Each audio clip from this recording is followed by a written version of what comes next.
First question, why am I here? I am a chemist, trained at Imperial College, therefore I loathe everybody at the LSE. Why am I here to argue for social science academics universities when that probably means less money for quangos? Well, here are some reasons. Maybe it's because I learned quite early on, back in the days when I was in television, we were allowed to make programs which didn't involve Simon Cowell and the Singing Walrus, and we could offer viewers programs that were moderately demanding. For example, one of my great rating successes, Brian Walden, for 1 hour on what is monetarism. Carey was one of the people who could be relied on to take an extremely complicated idea and tell a reasonably intelligent viewer what it might mean. And sometimes we had as many as 10 people who were not related to us watching. But I think it emphasizes Tony's point about the significance. Where do people get ideas from? Now, some of these things we can't do without the backing and the understanding of social scientists. Today, perhaps what I do, some people would regard as more important than making Weekend World. What we're charged with is finding ways to help a modern society manage difference by race, gender, and so forth. Now, this is a complicated business. It's made even more complicated and difficult if what we're doing is all wandering around in a murk, not quite knowing what is true and what is not true, often made worse, and a murk that's made deeper by bad journalism, and sometimes, frankly, not actually caring very much what's true because the truth, or better understanding, might interfere with our prejudices.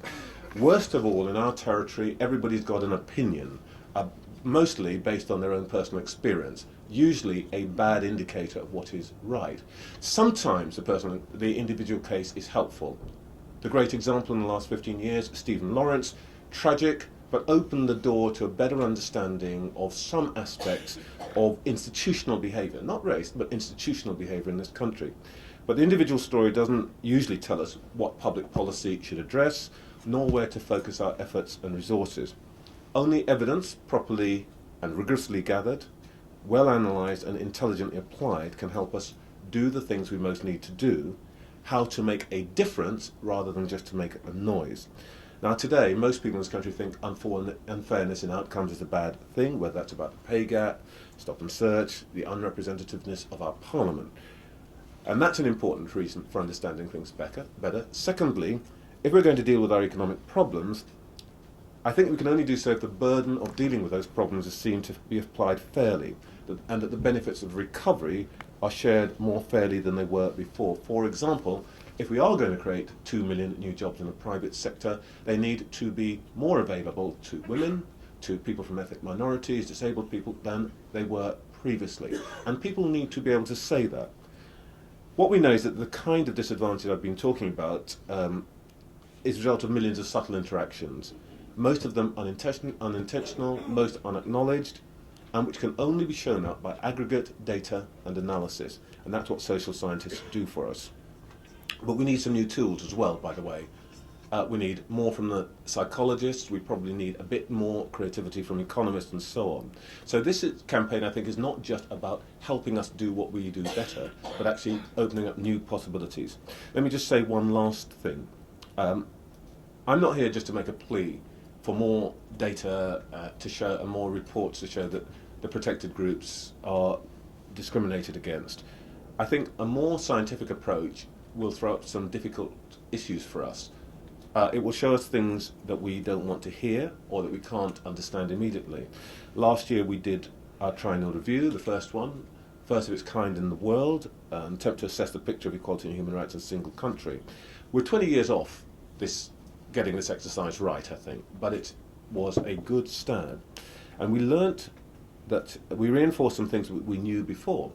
We learnt several things we didn't understand, and some we didn't like. For example, in this Western European country, black and Pakistani infant mortality now runs at twice the level of white and Bangladeshi. Not just an age effect, nor is it a race effect. We don't understand it, but we need to fix it. Being black and male is a stronger correlate for low numeracy than being learning disabled. Pretty shocking, I think. But actually we could put a lot of money in the wrong place if we want to fix that. Chinese children on free school meals. outperform every other group on free school meals or not on free school meals at Key Stage 4.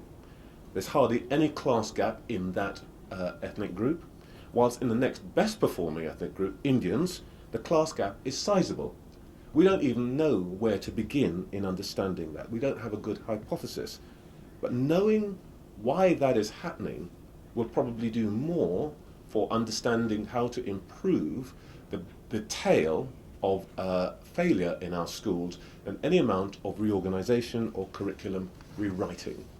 Now, I could go on and on about that, but the truth is, this will help us deal better with our resources. And good analysis, by the way, Tony's point about understanding what we've done, can also help us decide what not to do. When I became chair of the CRE 7 years ago, the Commission had run this brilliant award-winning poster campaign about racial prejudice. Everybody loved it, it was really witty, fantastic, and all the rest of it. So obviously I wanted to copy it because I wanted everybody to say how great I was. So we, with the then government, commissioned a study of the effect of this campaign. It showed us that the campaign had had an effect. It had confirmed the commitment of anti-racists, and it had increased prejudice amongst almost everybody else. The action point about this was pretty clear: don't do the bloody campaign. So our interest in this is much more than academic.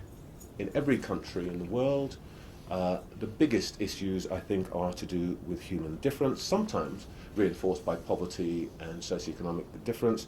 But the reason that people kill each other in large numbers, and many societies still fail to thrive, is about not understanding what to do about these kinds of identity differences. Knowing better will stop us squandering resources and ultimately, I think, lead us to a better society. That's why it matters to us.